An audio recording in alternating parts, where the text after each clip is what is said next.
Alright, look, I do feel bad complaining about this game. I really, really do. It is gorgeous. The pixel art graphics are lovely. The character animations are beautiful. The backgrounds are detailed and gorgeous to look at. I love the color palette. Also, this game was made by a small team. You can see how much love and care they poured into it. And yet, hi, hello, welcome everyone. I'm Kat.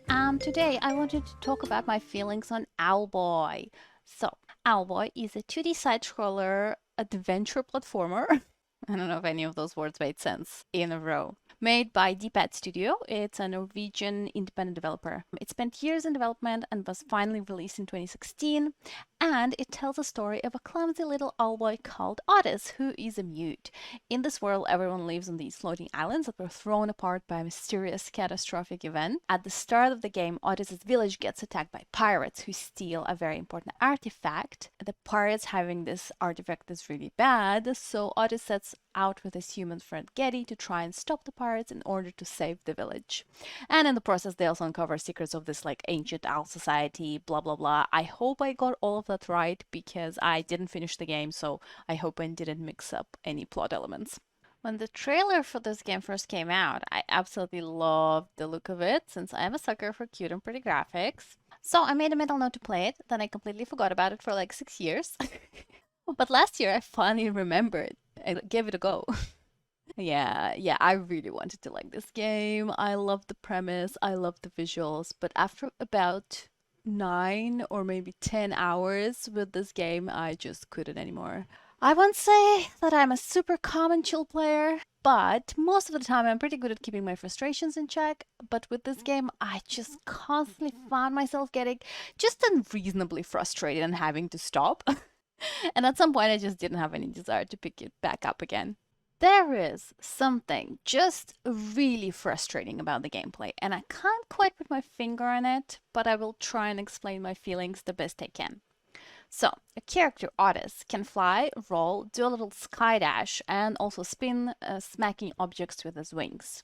He can also pick up objects and pick up other characters. For example, he can pick up his friend Getty, who has a pistol, and thus you have like an option to fire projectiles at various enemies. Throughout the game, you clear rooms of enemies and solve little environmental puzzles that help you progress. There are also a few boss fights, so this all sounds pretty standard, pretty fun, but something about the controls just didn't feel right. It doesn't feel nice. It feels clunky and uncomfortable. Now, to be fair, I'm not some pro gamer. I haven't played that many games in my life, so it could just be the lack of experience speaking of me just not being used to that type of game or something. But I did play a few like 2D platformers or games that have platforming elements. For example, I played through Celeste and Hollow Knight and Webbed and like a few other games. And when I was a kid, I also used to play all of those like old Disney platformers like Aladdin and Lion King. So I'm like not completely unfamiliar with the concept. And I don't know, Alba just felt really clunky to play. Even hours into the game, I kept dropping the characters when I didn't want to and pressing the wrong button. Now, if that was the only thing, I might have pushed through, but I had another issue, and that was the lack of visual clarity. Let me explain what I mean. I'm not sure I'm phrasing it well. Basically, I felt like in some areas of the game, the main character just did not stand out enough. His colors were similar to the enemies and the backgrounds. And the fact that everything has this unified, highly textured look just doesn't help either. It looks pretty and it's fine during like calmer sequences where you're just calmly exploring the area, but when shit's going down, it's actually really confusing. During some of the more chaotic sequences, I kept losing track of Otis and I kept dying because when I needed to react quickly to the enemies, I would spend valuable seconds trying to figure out where my character is on screen. Otis would get injured, which flings him backwards into the midst of projectiles or enemies, and I'd just be mashing buttons in confusion, trying to make him move so I can figure out where he is. Getting hit also makes Otis drop whoever is holding, and more often than not, my eyes would just automatically follow the person dropped rather than Otis himself, which only increased my confusion. And again, maybe it's just me and my stupid brain and my stupid eyes, because it does sound like a strange problem to have, but it just kept happening to me again and again. I would constantly get confused about where Otis is. And it's not like there were heaps of colors and explosions going on. I really think it's just because the color palette is so unified that the enemies and the characters just don't stand out enough against the background.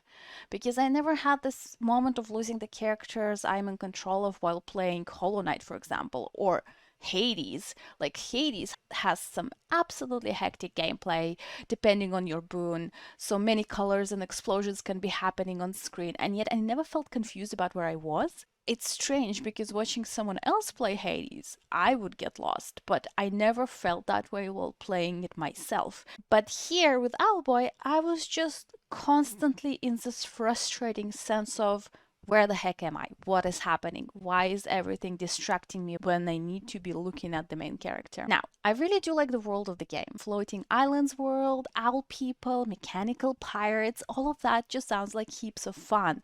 The characters are quite fun and cute, and the way Otis's story starts is like really emotional and heartbreaking.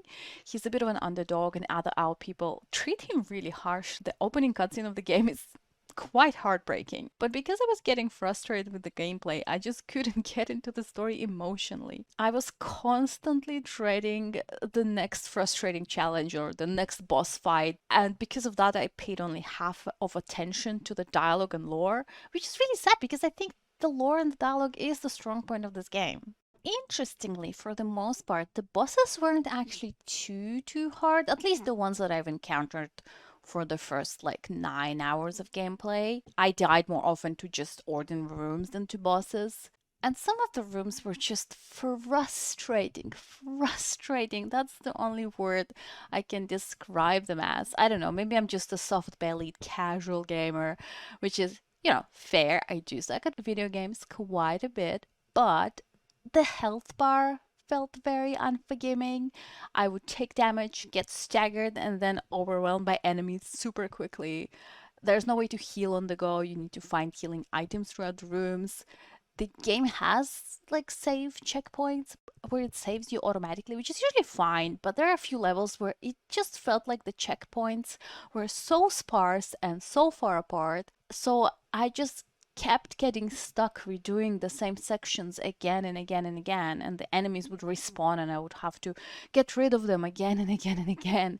And oh my god, that just added so much to my like general sense of frustration that I could only play this game for a couple of hours at a time maximum before I would just throw up my hands and be like, I'm done with this. I need to play something else. Maybe the checkpoint stuff and the health bar stuff wouldn't have bothered me as much if I wasn't already frustrated at the controls and the way I kept getting mixed up and confused with like the character position on screen. Maybe it wouldn't have been that bad, but everything just added to my general sense of like I'm just done with this. I can't. And finally, what made me give this game up for good is this dark level full of flesh-eating insects where you need to stick to spots that are lit to avoid being eaten alive. And after trying again and again and again and again and again and again and being stuck on this section for so long, I realized I was not having fun. I was having the opposite of fun. I was having a very bad time indeed.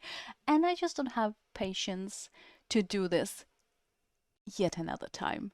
I just couldn't figure out a way to get through this room, and I couldn't be bothered to keep trying. So yeah, this is a fail on my part. I just couldn't finish this game.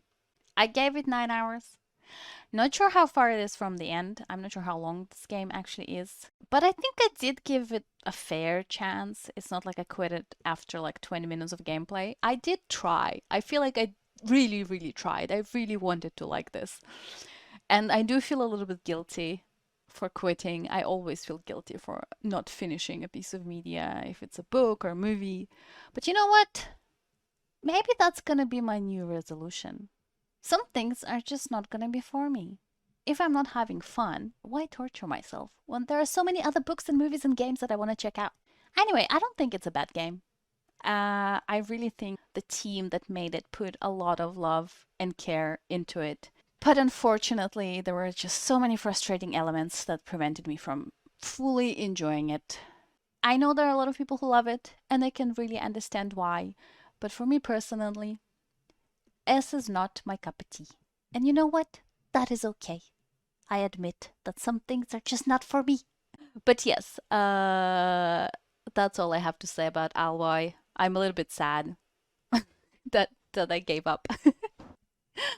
All right. See you next time. Thank you so much for watching. Bye.